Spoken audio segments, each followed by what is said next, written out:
भारत को मिली यूएनएससी में अध्यक्षता। धोया चीन पाकिस्तान को। भारत को मिली यूएनएससी की अध्यक्षता। अपनी अध्यक्षता में भारत ने सुनाई पाकिस्तान के प्रधानमंत्री को खरी खोटी। यूएनएससी की अध्यक्षता में एस जयशंकर ने खोली पाकिस्तान की धोती। यूएनएससी की अध्यक्षता प्राप्त कर भारत ने चीन की वीटो को लेकर कर दिया बड़ा ऐलान। जी हां दोस्तों, चीन से एलएसी सीमा पर हुई खूनी झड़प के बाद भारत अब काफी सख्त एक्शन ले रहा है। दोस्तों, इस बार भारत के साथ पूरी दुनिया भी है, जहां भारत को अंतर्राष्ट्रीय स्तर पर ऐसी शक्तियां प्रदान हो गई है जिसके कारण भारत अंतर्राष्ट्रीय स्तर पर चीन के खिलाफ बड़ा एक्शन लेने वाला है। दोस्तों, जैसा कि आप सब जानते हैं कि संयुक्त राष्ट्र सुरक्षा परिषद की अध्यक्षता हर महीने सदस्य देशों को दी जाती है। इसी तरह दोस्तों, इस बार 2022 दिसंबर महीने के लिए भारत को यूएनएससी की अध्यक्षता के लिए चुना गया और भारत को दिसंबर 2022 के लिए अध्यक्ष चुना गया है। अब दोस्तों, भारत को अध्यक्षता मिलना मतलब चीन पाकिस्तान की कब्र खुदना। और दोस्तों, यही हुआ। भारत ने यूएनएससी की अध्यक्षता करते ही भारत के विदेश मंत्री एस जयशंकर जी ने पाकिस्तान को धो डाला। जी हां दोस्तों, विदेश मंत्री एस जयशंकर ने गुरुवार 15 दिसंबर को संयुक्त राष्ट्र सुरक्षा परिषद यानी यूएनएससी की ब्रीफिंग में अमेरिका में हुए आतंकी हमले 9/11 और मुंबई आतंकी हमले 26/11 का जिक्र करके कहा कि हम ऐसे हमले दोबारा नहीं होने देंगे। जयशंकर ने चीन और पाकिस्तान का नाम लिए बगैर कहा कि किसी भी देश को आतंकवाद से राजनीतिक लाभ लेने की कोशिश नहीं करनी चाहिए। आतंकवाद से निपटने के लिए अपने राजनीतिक मतभेद दूर करके एक होना चाहिए।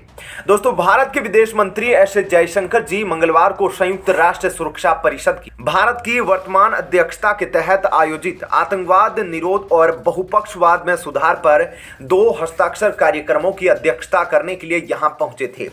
दोस्तों, देश के 15 सदस्यीय देशों के वर्ल्ड बॉडी में टॉप ऑर्गन के रूप में निर्वाचित सदस्य के रूप में 2 साल का कार्यकाल इसी महीने समाप्त होने से पहले जयशंकर ने कहा, मुझे आपको यह बताते हुए खुशी हो रही है कि हमने 2028-29 के लिए परिषद में अपने अगले कार्यकाल के लिए अपनी उम्मीदवारी की घोषणा कर दी है और हम वापस आने के लिए उत्सुक हैं। उन्होंने कहा कि भारत 31 दिसंबर को 2021-22 के निर्वाचित सदस्य के रूप अपने कार्यकाल को पूरा करने की तैयारी कर रहा है। दोस्तों, भारत के इस तीखे वार से पाकिस्तानी विदेश मंत्री बिलावल भुट्टो जरदारी बौखला गए और उन्होंने आरोपों का जवाब देने की बजाय भारत के प्रधानमंत्री नरेंद्र मोदी पर गुजरात दंगों को लेकर निजी हमला कर दिया।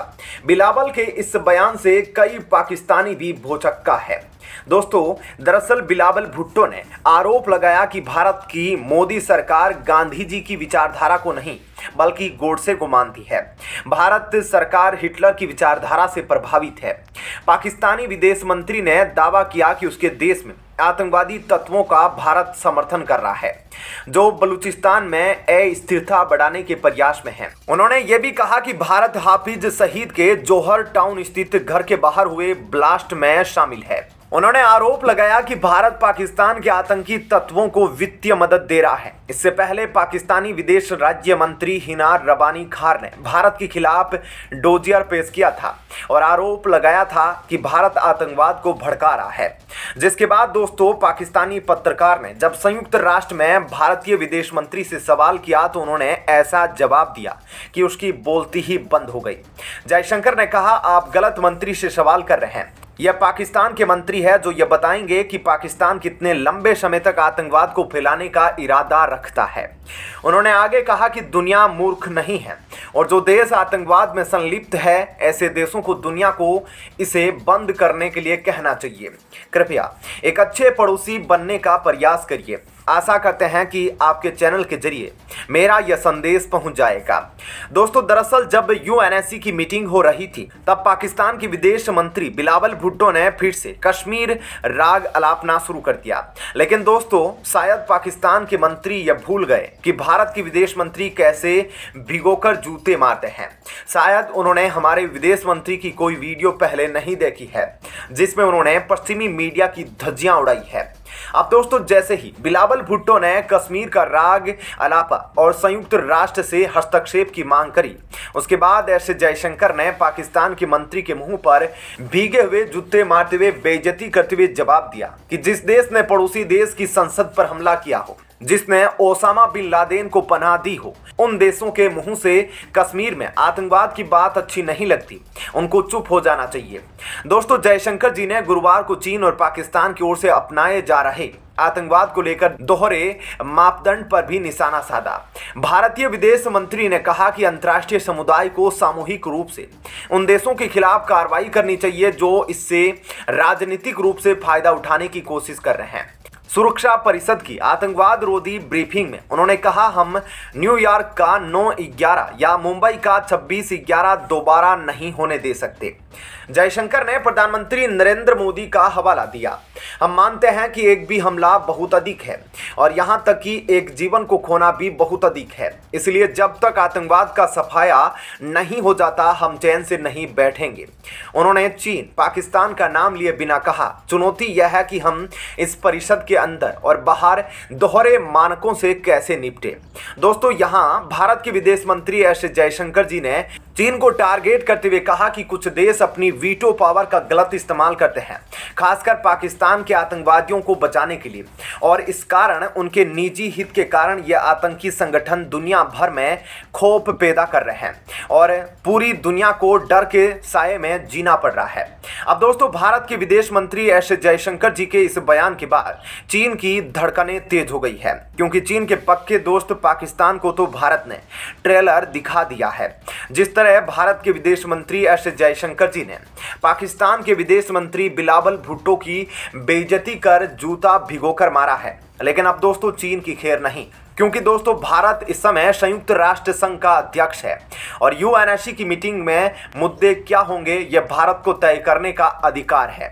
अब दोस्तों, चीन की यहां इसलिए रूह कांप रही है क्योंकि आपने पिछले कुछ दिनों से देखा होगा कि दुनिया भर से रूस, फ्रांस, ब्रिटेन, अमेरिका, हर जगह से भारत को स्थायी सदस्यता के लिए समर्थन मिल रहा है।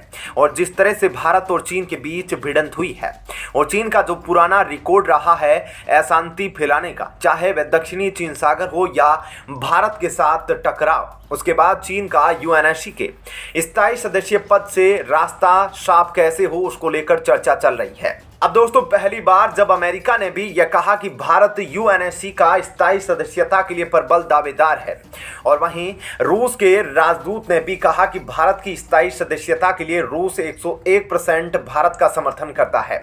रूस ने कहा भारत ही वर्ल्ड लीडर है। वहीं फ्रांस ने भी कहा कि भारत वह सारी शर्तें पूरी करता है जो एक स्थायी सदस्य के लिए होनी चाहिए। अब ऐसे में दोस्तों, यूएनएससी की स्थायी सदस्यता के संदर्भ में यह बात चल रही है कि सदस्य उतने ही रखो और यूएन के चार्टर में एक बहुत बड़ा बदलाव कर उसमें ऐसा क्लोज डाला जाए जहां चीन को स्थायी सदस्य के पद से हटाकर भारत को स्थायी सदस्य बनाया जाए, क्योंकि भारत को पूरी दुनिया एक शांति प्रिय देश के रूप में देखती है और दक्षिणी एशिया से लेकर सारे अफ्रीकी देशों का भारत को पूरा समर्थन है, क्योंकि भारत ने पहले भी और अभी भी इन सब अल्प विकसित और विकासशील देशों की बात यूएन के हाई मीटिंग्स में उठाई है, न कि चीन की तरह जिसने इनका सिर्फ शोषण करा है। आपका इस खबर पर क्या कहना है, कमेंट सेक्शन में जरूर बताएं।